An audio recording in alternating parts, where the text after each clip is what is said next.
Is it weird to say a 62-minute movie about a stick figure changed my life? Spoiler alert for Don Hertzfeldt's 2012 film, It's Such a Beautiful Day. This movie is my second favorite film of all time, and I know the last time I made one of these videos, I talked about my number one favorite film of all time, but I don't plan on just going through my list of favorite films every time I make one of these videos. I just happened to see this one in a theater recently, so I figured now is a good time to talk about it. If I wasn't recording this video on my phone, I would show you that the lock screen on my phone is a still from this movie and has been for years. It's a still from my favorite movie scene ever, but I'll get to that later. I still remember how I found out about this movie and what finally pushed me to watch it. It was on Netflix at the time, and I added it to my queue because I loved the title and thought it was intriguing because the poster was just of a stick figure. And then time went by and I didn't watch it. And then a couple years later, I was on my way to Cannes and I was at the airport with a bunch of people who are also really into movies. And I overheard my friend talking about this movie and he said, "Don't be fooled by the title. It's one of the most depressing movies you'll ever see." And that's like catnip for me. I'm a sucker for things that sound happy and fun but are actually dark and depressing. Although that's more common with music than movies. I love music that's upbeat, but the lyrics are really sad. Surprisingly, despite seeing a bunch of movies at the Cannes Film Festival right after this, I somehow remembered overhearing this conversation by the time I got back home. And I was exhausted and jet-lagged and wanted something short and easy to watch. I remembered what my friend said and realized the movie was only 62 minutes long, so I put it on. And I love that feeling when you put on a movie that you don't expect to become one of your favorite films. You just have some time to kill, and the next thing you know, you're sitting there in awe, wondering, did this movie just change my entire life? There was a brief moment in time when I wanted to be a filmmaker and I wanted to go to art school and major in film, but you needed a portfolio and I didn't have one. And I didn't want to make some terrible films just to have a portfolio, and I didn't want to force anyone to act in my films if they can't act. And obviously I didn't have access to equipment, so I started trying to think of what I could possibly create on my own. Obviously I didn't know enough about animation at the time, but I just kept envisioning this abstract, surreal mix of drawings and live action and color and black and white that explores some existential ideas. Naturally, I never ended up making such a film, and if I tried, I would have realized very quickly that I couldn't do it. So when I saw It's Such a Beautiful Day for the first time, I was like, that's it. That's the movie I was dreaming of. But of course, Don Hertzfeldt is such a talented animator that this movie is a million times better than what I was thinking. If anyone who hasn't seen the movie yet ignored my spoiler warning and is still watching, this movie was actually released as 3 separate short films. There was Everything Will Be Okay, which was released in 2006, I Am So Proud of You, which was released in 2008, and the third short film was It's Such a Beautiful Day, which was released in 2011. Don Hertzfeldt eventually edited these together into a feature-length film where the 3 shorts basically become chapters of this story, and that was released in 2012. So if you look up It's Such a Beautiful Day and see a version from 2011 and 2012, I'm referring to the 2012 feature-length film. In addition to writing, directing, animating, photographing, and producing the film, Don Hertzfeldt also serves as the film's narrator. He tells the story of this character named Bill who's suffering from some sort of neurological condition that results in strange visions and memory loss. And the movie does such a great job of putting us in Bill's shoes, because we're left wondering what's real and what's fabricated because this illness distorts Bill's memories. One of my favorite things about Don Hertzfeldt is the way he balances between absurd humor and profound philosophical ideas. There are moments that made me laugh the first time I saw it, that made me sad on a rewatch, and there are moments that I thought were sad the first time I watched it that made me laugh on a rewatch. And after seeing it in a theater, I realized the moments that make people laugh are so different for everyone. This movie immediately grabbed my attention in the first 5 minutes because the first scene is such an ordinary interaction, but it made me feel seen. Bill sees someone he recognizes walking towards him but can't remember his name, and he starts going through this whole process trying to think of what to say when they get closer to each other, and their eyes lock, but neither one is sure if the other is going to stop to talk. I feel like that might not sound interesting to a lot of people, but I have really bad social anxiety, so seeing something that I struggle with several times a day, every day, I just knew this was going to be a special movie for me. Bill mixes up the phrases "what's up" and "how's it going" and says "how's up." The other person gets confused and says "thanks." Then words get caught in Bill's throat and he replies "way." And that's what it's like every time I walk past people. I try to smile because I don't want people to think I'm rude, because words always get caught in my throat and the words never come out right and they don't come out quickly enough, so I end up making sounds instead of words. But then I overthink whether or not I should smile at someone because I don't want them to feel obligated to smile back in case they don't want to acknowledge me at all. At the beginning of the movie, Bill goes through all these mundane situations that I think a lot of people can relate to, but that I rarely see depicted in movies. Like feeling really tired even though you've just been sleeping. Eating an entire box of crackers in one sitting. When someone asks, "How are you?" and you reply and ask how they're doing, and they don't respond, and then you wonder why they asked and why you answered. And Bill thinks about how everyone's just little more than a frightened, fragile brainstem, too terrified to recognize the sum of their parts,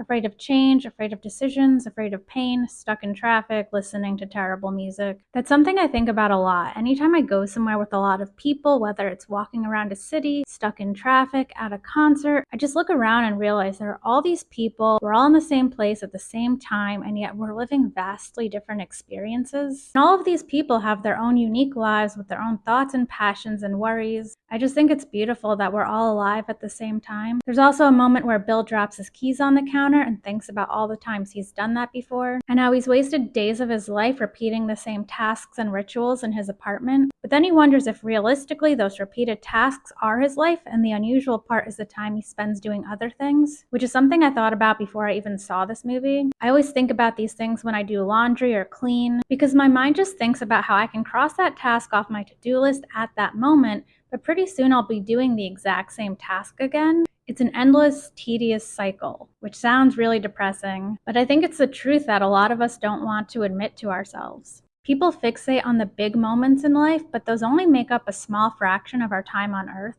As uncomfortable as it is to face, it's also a powerful reminder to make those trivial, monotonous moments count and try to enjoy the little things. It's kind of like Groundhog Day, where once you realize you only have this one particular day that you're going to repeat for the rest of your life, you learn to appreciate it more and try not to take it for granted. Perfect Days also does a beautiful job of showing how it's possible to find joy in your daily routine. My favorite thing about Don Hertzfeldt's films are the ideas he expresses about memory and the way we perceive the world around us. Bill's memory is distorted because of his illness, but that sheds light on the fact that this happens to all of us. I'm not even talking about amnesia, Alzheimer's, or dementia. Throughout our lives, our memories are constantly evolving and playing tricks on us. Nostalgia is a perfect example of this, because you can watch a movie as a child and think it's the greatest thing ever. Eventually you might forget about it, time passes, then you suddenly remember it again decades later, and these fond memories come rushing back. But then you watch it and you realize it was nowhere near as good as you remember it being. Because our memories are so tied to feelings, and the passing of time warps our perspective. So we can't remember what actually happened in precise detail. We just remember how something made us feel, and those feelings tend to change as time goes on. We're more likely to remember something if it's tied to an intense emotion, whether it's good or bad. But truthfully, when you look back, nothing is ever really as good or as bad as we remember. A large part of our identities are tied to our memories, which presents a conundrum. If our memories make us who we are, but our memories are unreliable, then who are we? Another one of my favorite ideas in Don Hertzfeldt's films that's very prominent in It's Such a Beautiful Day is our views about death, especially the fear of death. Throughout the film, Bill visits doctors. Sometimes his health gets better, other times it gets worse. There's a scene where he thinks about his own death and realizes the irony of how he made such a big deal about this moment and wasted so much time worrying about it, but the actual moment of his death is just dumb and awkward. And I think the fear of death holds a lot of people back. It's perfectly normal to be afraid of death. Most people don't want to die. But there's a real sense of freedom when you stop allowing that worry to consume so much of your life. I'm going to jump ahead to my favorite scene, so spoiler alert for real this time. My favorite scene from any movie ever is what I usually refer to as the "Isn't Everything Amazing" scene. That's the lock screen on my phone, and I have an autographed still from that scene hanging on my wall. So Bill goes outside, realizes it's kind of a nice day, and decides to take a walk around the block. This scene repeats several times, implying that Bill goes for a walk, forgets he went for a walk, and then does it again as his memory is declining. And eventually Bill's doctor informs him that he doesn't have much time left to live. And then that same scene happens again, and it starts off the exact same way, with Bill going outside, realizing it's a nice day, and deciding to take a walk around the block. But this time it's in color, the music swells, there's full color photography merged into the animated scenes, and Bill notices the striking colors all around him and and all the details he never really stopped to notice and appreciate before. It perfectly encapsulates how we appreciate life more when we're confronted with our own mortality. When you know you're going to die, you can actually slow down and enjoy things and realize the things you're stressing out about or getting upset and angry about don't really matter that much in the grand scheme of things. When you have less time, you try to savor it. There's a line earlier in the film about how the passing of time is an illusion because all of eternity is taking place at once. And it's true, we only live in the present moment. The past is a memory, which, as I said earlier, is distorted, and the future is an idea or a fantasy. It hasn't happened yet, and for all we know, at any given moment, it might never happen. But we spend so much of our lives replaying past memories and worrying or planning for the future that we don't stop to savor the present. The fact that a simple walk around the block changes so dramatically for Bill once he finds out he's going to die is such an imperative reminder to take some time to fully appreciate the present moment and all the detail and beauty that surrounds us. Because like Bill, our time is limited, we're all going to die, we just don't know when.